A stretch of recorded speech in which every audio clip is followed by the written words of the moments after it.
सृष्टि बचपन से ही दिखने में सुंदर नहीं थी, लेकिन अमीर बाप की बेटी सृष्टि पर उसकी माँ जान छिड़कती। मेरी बेटी कितनी प्यारी है, भगवान सबको सृष्टि जैसी बेटी दे। सृष्टि धीरे धीरे बड़ी होती है। एक दिन सृष्टि की सहेली कहती है, तू दिखने में कितनी अजीब सी है, लेकिन मैं जानती हूँ हम सब में सबसे अच्छी शादी तो तेरी ही होगी। तेरे पापा अमीर जो हैं। और बता नहीं सकते यार, दहेज तो हर कोई देता है, ये क्या ज्यादा ले जाएगी अपने पति के लिए? अरे बड़े शहर में कोठी है इसके पापा की। अरे पापा की है ना, कौन सी इसकी है? इसकी होती तब तो कोई भी लड़का इससे शादी कर लेता। अरे पापा की मतलब पापा की है तो मेरी ही है ना? किसने कहा? अब तेरी तो तब होगी ना जब तेरा भाई ना हो।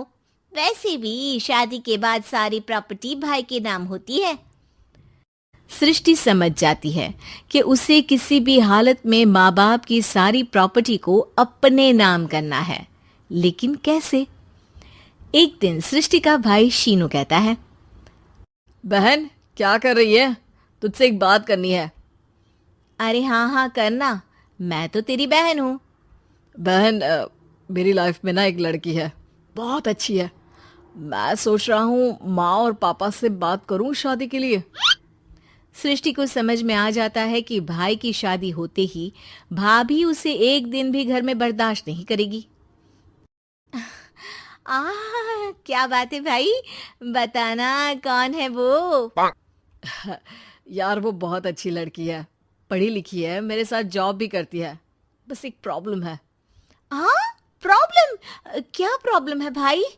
यार वो शादीशुदा है, लेकिन उसके पति ने उसे सिर्फ इसलिए छोड़ दिया क्योंकि उसके माँ बाप दहेज नहीं दे पाए। सृष्टि ये सुनकर न जाने क्यों खुश हो जाती है।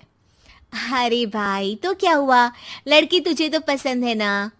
शीनू को लगता है कि बहन उसे समझ रही है। वो इस बात से अनजान होता है कि उसकी बहन की मंशा पूरा घर हड़पने की है। सृष्टि अपनी माँ से कहती है, मम्मी मुझे तो बहुत चिंता है। पता है शीनू क्या कर रहा है? अरे क्या कर रहा है? वो तो काम पर जाता है और वापस घर आता है। नहीं ना माँ, वो यही तो नहीं कर रहा, बाकी सब कर रहा है। आपको पता है उससे प्यार है, और वो भी एक शादीशुदा लड़की से। ये क्या हो गया? मैं सोसाइटी में क्या मुंह दिखाऊंगी? अरे तेरे पापा तो यही कहेंगे कि मैंने ही उसे बिगाड़ दिया है। माँ देखो, मेरी बात मानो, पापा पर भी विश्वास करने की जरूरत नहीं है। अब आप ही बताओ, पापा इतनी देर घर के बाहर रहते हैं क्यों? बोलो। अरे बेटा वो तो नौकरी करते हैं ना। तू बहुत भोली है माँ। पापा का ऑफिस तो 7 बजे खत्म हो जाता है, लेकिन देखो कितनी देर से आते हैं। अरे नहीं नहीं बेटा, ऐसी कोई बात नहीं है। सृष्टि माँ को एक औरत से बात करते पिता की फोटो दिखाती है। देखो माँ कैसे हैं पापा। मैं ना कहती थी कि पापा सही नहीं है। मैं तेरे पापा से बात करूंगी, दे फोटो मुझे। ओ माँ, वो तो डिलीट हो गई। लेकिन चल, तूने तो देख लिया ना। पापा से बाद में बात कर लेना, और हाँ मेरा नाम बिल्कुल मत लेना। हाँ माँ। अब क्या था, सृष्टि के माँ और पिता के बीच झगड़ा होना शुरू हो जाता है। सृष्टि के मन में क्या चल रहा था कोई नहीं जानता था। एक दिन, माँ सृष्टि के लिए एक लड़का देखा है, वो लोग शाम को उसे देखने आने वाले हैं। और हाँ माँ, एक खुशखबरी, मैं और पापा मिलकर एक नया बिजनेस ट्राई कर रहे हैं। शाम को लड़का आता है, सांवले रंग का। सृष्टि को तो बिल्कुल भी पसंद नहीं आता। लड़की की माँ कहती है, लड़की का चेहरा तो कोई खास नहीं, लेकिन अगर मेरे बेटे को आप लोग सेटल कर दें तो मैं उसकी शादी आपकी बेटी से करवा दूं। सृष्टि को लड़का बिल्कुल पसंद नहीं था। उसे भाई पर गुस्सा आ जाता है। लड़के वालों के जाने के बाद कहती है, माँ देखा शीनू मेरे लिए कैसा लड़का लेकर आया, न दिखाने लायक न सुनने लायक, सेटल भी नहीं, वो भी हम करे। अरे माँ, मैं जानती हूँ ये मेरी शादी किसी भी घर में क्यों करवाना चाहता है। अरे कैसी बात कर रही है बहन? तूने तो देखा ना, लड़के को मैंने ही मना कर दिया तुझसे शादी के लिए। जिसने लड़का बताया था उसने उसकी बहुत तारीफ की थी। बात आई गई हो जाती है, लेकिन सृष्टि का मन शांत नहीं होता। क्या करूँ, कुछ समझ में नहीं आ रहा। मेरी शादी हो गई तो ये लोग पूरी प्रॉपर्टी शीनू के नाम कर देंगे। मेरे हाथ तो कुछ लगेगा ही नहीं। तभी सृष्टि को आइडिया आता है। वो किसी वकील को फोन करती है। जी देखिए, अगर आपके मम्मी पापा का तलाक हो जाता है तो आपके पिता की आधी प्रॉपर्टी आपकी माँ के नाम हो जाएगी। फिर उसे वो किसी को भी दे सकती है। सृष्टि अब माँ को बेटे के खिलाफ भरती है। माँ, शीनू पर नजर रखा करो। वो जिस लड़की के प्यार में है ना, वो शादीशुदा है। यहाँ आएगी, सारा पैसा, रुपया, जमीन, जायदाद सब हड़प लेगी। पापा का भी हाल तुमसे छुपा नहीं है। ऐसा ना हो कि मैं और आप एक दिन सड़क पर भीख मांगे। हे भगवान, मैं तो जीते जी मर जाऊंगी अगर ऐसा हो गया तो।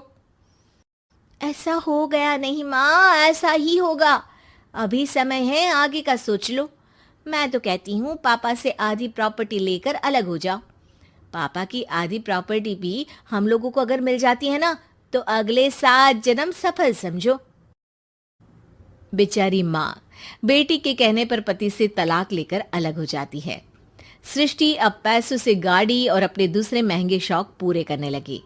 उसके दोस्त भी उसके पैसे इस्तेमाल करते। सृष्टि, कल तुम कहाँ थी? मैं सारा दिन घर पर अकेली थी। तो मैं क्या करूं? मैंने ठेका तो नहीं लिया है ना तुम्हें संभालने का। माँ को सृष्टि से ये उम्मीद नहीं थी। वो बैठकर रोने लगती है। वहीं उसका पति यानी कि सृष्टि के पिता आ जाते हैं। मैं जानता था कि तुम्हारा यही हाल होगा, तो आपने मुझे रोका क्यों नहीं? मैं रोकता तो तुम रुकती क्या? सृष्टि के कहने पर तुमने मुझ पर, अपने बेटे पर शक किया, लेकिन तुम ये भूल गई कि कैसे हम दोनों ने मिलकर जीवन में इतना सब खड़ा किया। माँ पति के गले लग जाती है। मुझे माफ कर दीजिए, मैंने आपकी कमाई का एक बड़ा हिस्सा गवा दिया। कोई बात नहीं, तुम साथ हो तो मैं ऐसी 7 प्रॉपर्टी खड़ी कर दूंगा। तभी वहां सृष्टि आ जाती है रोते हुए। माँ, मयंक ने मुझे छोड़ दिया। वो बोल रहा था जब तक मेरे पास पैसे थे तब तक ही वो मेरे साथ था। पापा, माँ, मुझे माफ कर दीजिए।